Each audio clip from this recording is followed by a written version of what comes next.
আমাদের আজকের আমাদের অঙ্কটি আজকে পরাবৃত্ত এবং রেখা দ্বারা আবদ্ধ ক্ষেত্রের ক্ষেত্রফল নির্ণয়ের একটি অঙ্ক। দেখো, এটা হচ্ছে একটা পরাবৃত্ত, এটা হচ্ছে একটি সরলরেখা। এই পরাবৃত্ত এবং এই সরলরেখা দ্বারা আবদ্ধ ক্ষেত্রের ক্ষেত্রফল কত সেটা আমাকে নির্ণয় করতে হবে। মনে করো এই ধরনের অঙ্ক বুয়েট, তারপরে বিভিন্ন ইঞ্জিনিয়ারিং বিশ্ববিদ্যালয়, আইইউটি ইত্যাদিতে আসতে পারে। এটা আসতে পারে একটা রিটেন হিসাবে। তো এই রিটেনটা আমরা খুব ছোট করেও সমাধান করতে পারি, আবার লম্বা নিয়মও সমাধান করতে পারি। ছোট করে সমাধান করতে হলে ছোট্ট একটি সূত্র অবশ্যই তোমাদেরকে জানতে হবে, যেটা আমরা এমসিকিউতে ব্যবহার করব। এই অঙ্কটা সম্ভবত 5 সেকেন্ডেই অ্যান্সারটা পরিপূর্ণভাবে বের করা যায়, একটা নিখুঁত অ্যান্সার। আমরা যদি এমসিকিউ সূত্র ব্যবহার করি তাহলে এটা সময় লাগবে মাত্র 5 সেকেন্ড। আর রিটেন আসলে আমাদেরকে অবশ্যই রিটেনের মতো করতে হবে। তো রিটেনের মতো কিভাবে করতে হবে সেটা আমরা দেখাবো। তো দেখো, সলিউশন। তো এটা 1 নম্বর সূত্র, এটা 1 নম্বর, এটা 2 নম্বর। দুটো ইকুয়েশন লিখতে হবে। দুটো ইকুয়েশন আমরা লিখব, কিভাবে সমাধান করতে হয় সেটা আমরা এখন তোমাদেরকে দেখাচ্ছি। আর ওয়াই সমান, দেখো এটা ইকুয়েশন 1, এটা ইকুয়েশন 2। তো 4x - 5, এটা 4x - 5, যেহেতু দুটোই একই জিনিস, তাহলে আমরা ওয়াই স্কয়ার সমান ওয়াই লিখতে পারি কি ওয়াই স্কয়ার সমান ওয়াই। তো এখান থেকে আসে কি, দেখো ওয়াই স্কয়ার মানে ওয়াই মাইনাস, এটা 3 ছিল, তাহলে 3, তাহলে ওয়াই মাইনাস 3 সমান সমান 0। অতএব আসছে হলো ওয়াইয়ের মান একটা মান আসছে 0, আর একটা মান আসছে 3। এখন ওয়াইয়ের মান যদি 0 হয় তাহলে এক্স এর মান কি আসবে? দেখো, এক্স এর মান এখানে বসালাম, এখানে ওয়াইয়ের মান 0 বসালাম, এক্স এর মান আসছে 4/5। এক্স এর মান আসছে, দেখো ওয়াইয়ের মান 0 হলে এক্স এর মান 5/4। এটা আমরা পাচ্ছি এক্স এর মান ওয়াই 0 হওয়ার কারণে। আবার ওয়াই যদি 3 হয় এখানে বসলেও হবে, তাহলে 3 3 9 আর 5 14, 14কে 4 দিয়ে ভাগ করলে এক্স এর মান আসছে 7/2। এখন এটাকে আমাকে ইন্টিগ্রেশন করতে হবে। এরিয়া সমান, দেখো আপার লিমিট এক্স এর মান 7/2, 5/4। তারপর এই যে আমাদের সূত্রটা কি, y2 minus y1 into dx। তো y2-র মান আমরা এখানে বসিয়ে দিচ্ছি। আপার লিমিট লোয়ার লিমিট সেম থাকবে, 7/2 এবং 5/4। আপার লিমিট, এই যে ওয়াইয়ের মান এখানে আমরা বসিয়ে দেবো। ওয়াইয়ের মান হচ্ছে রুট 4x মাইনাস 5। এই যে ওয়াইয়ের মান ওয়াইয়ের সহগ 3 আছে, সেই জন্য 1/3, আবার এটা লিখতে হবে 4x মাইনাস 5 dx, এখানে dx লিখতে হবে। এখন তুমি এই অঙ্কটা মানে এটাকে আবার ইন্টিগ্রেশন করতে হবে। দেখো, এটাকে ইন্টিগ্রেশন করলে কি হয়, দেখো এই সিস্টেমটাকে ইন্টিগ্রেশন করলে কি হয়, 4x 5 যেহেতু রুট, তাহলে 3/2, এখানে 3/2 ইন্টু এই যে 4 চলে আসলো। তারপর এটাকে 1/3, 4x স্কয়ার, তাহলে 2x স্কয়ার হয়ে গেল, আর এটা 5x হবে। Third bracket 7/2, 5/4। এখন তোমরা ইচ্ছা করলে এই মানটা খুব সহজ করে ছোট করে সমাধান করে ফেলতে পারো। দেখো, এটাকে তুমি যে এই মানগুলো বসিয়ে অঙ্কটা করাটা খুব যথেষ্ট জটিল এবং কঠিন। এই ক্ষেত্রে আমাদের ছোট্ট একটি নিয়ম আছে, সেই নিয়ম অনুসারে সূত্রটা ব্যবহার করতে হবে। ব্যবহার করে আমরা অঙ্কটা করে ফেলব।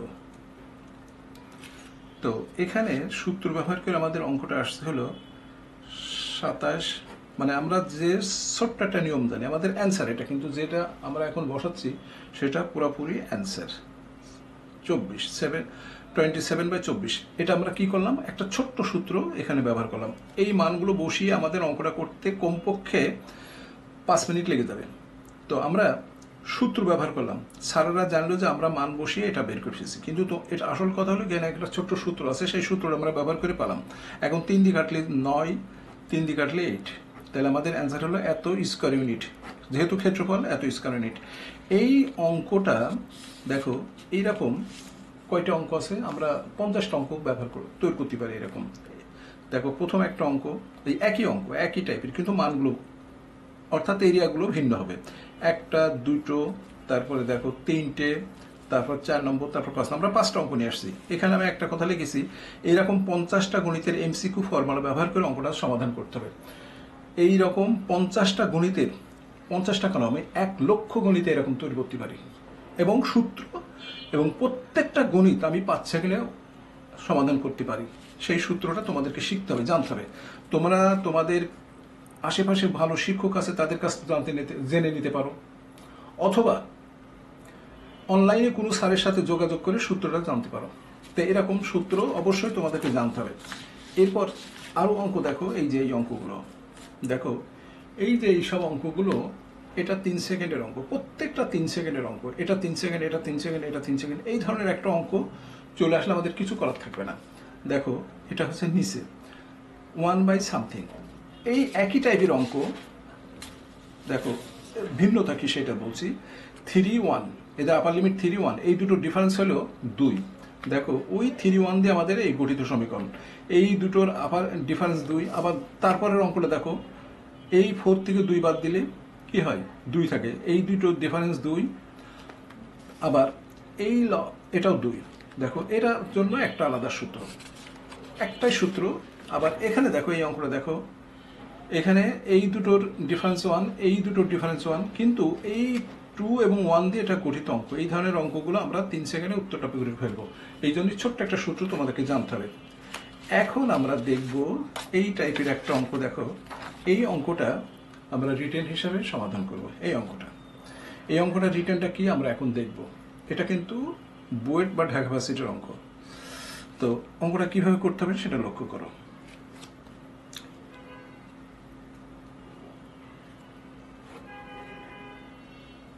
8 dx, এখানে কিন্তু 8 ছিল না, আমি এখানে একটা 8 গুণ করলাম, নিচে একটা 8 গুণ করে নিলাম।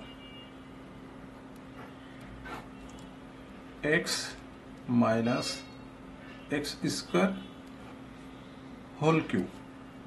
দেখো তারপর এই 8 যদি রুটের ভিতরে চলে যায়, আমি রুটের ভিতরে নিলাম, তাহলে তখন মানটা কি হবে, dx, তখন ওটা 64 হয়ে যাবে। যেহেতু এটা রুটের মধ্যে চলে গেল, সেই জন্য এটার answer 64, x minus x square. এখন এটা যদি কিউ এর ভিতর চলে যায়, দেখো এখানে একটা কিউ ছিল, কিউ এর ভিতর চলে গেলে এটা 4 হয়ে গেল,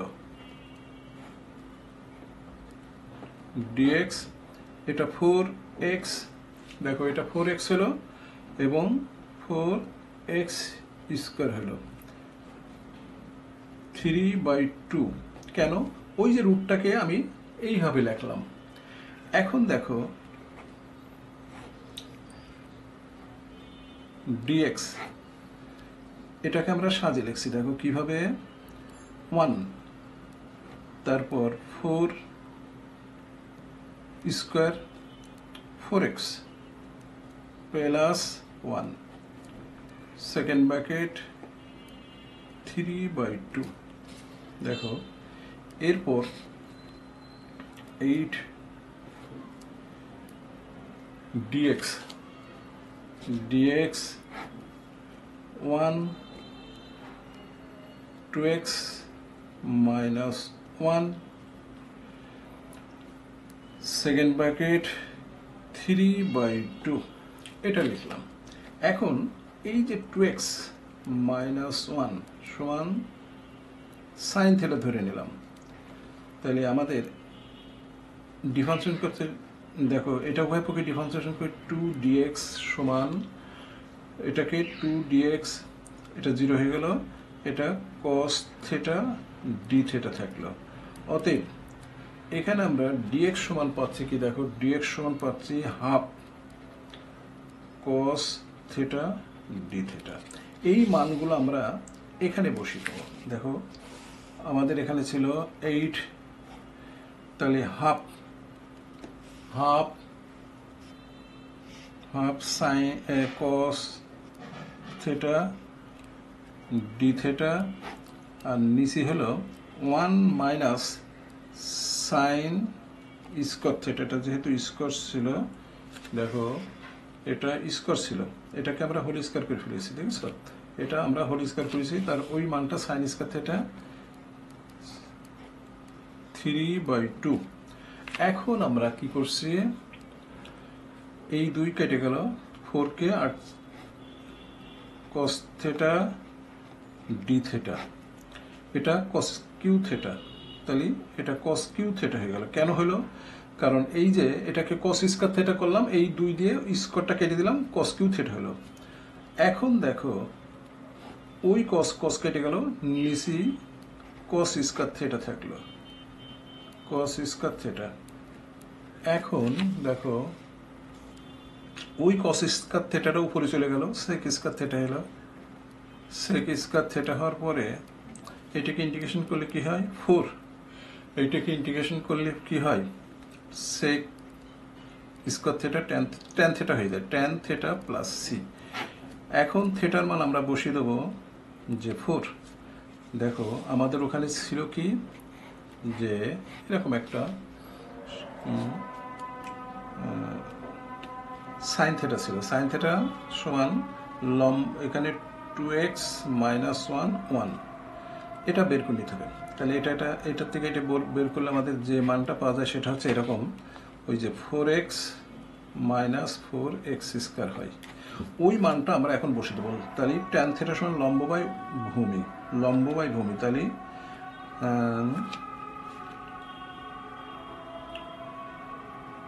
2x মাইনাস 1, দেখো 2x minus 1, 4x minus 4x square root, এটা হবে প্লাস সি। এটা হচ্ছে এর নির্ণয়ের সলিউশন। তো বুঝতে পারছো, এই ধারের গণিতগুলো অবশ্যই তোমাদেরকে জানতে হবে। তো আজ এ পর্যন্তই।